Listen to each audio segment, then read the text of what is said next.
Қайырлы күн баршаларыңызға, менің каналыма қош келіпсіздер. Бүгін сіздермен бірге қуырылған тұшпаран рецептімен бөлісемін. Өте дәмді, керемет болып шығады.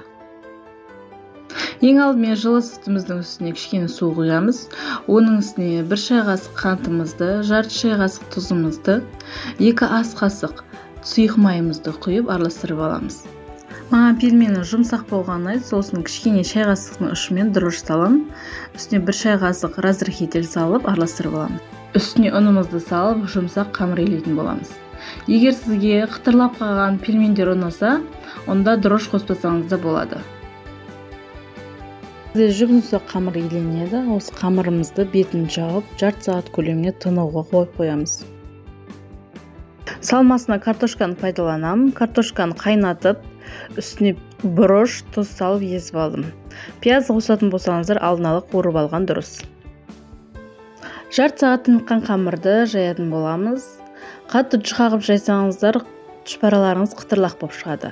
Ал сәл қалыңдау қылсаңыздар, тұшпараларыңыз жұмсақ болып көтеріліп шығатын болады. Өз қалауларыңызша жайсаңыздар болады. Жайылған қамырымызды бір-бірінің үстіне қою арқылы төртбұрыш қылып кесіп аламыз. Өз қалауыңыз бойынша көлемі үлкен немесе кіші қылып кессеңіздер болады.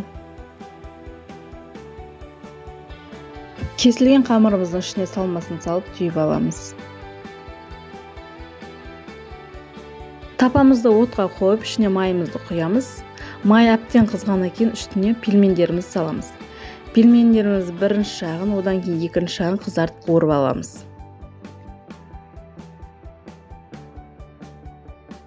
Мінекей бізде осындай томпиып қалған әдемі дастарханның сәнін келтіретін тұшпаралар дайын болды. Менімен бірге жасап көріңіздер. Каналыма тіркеліп, лайк басып кетіңіздер. Соңына дейін көргендеріңізге рахмет.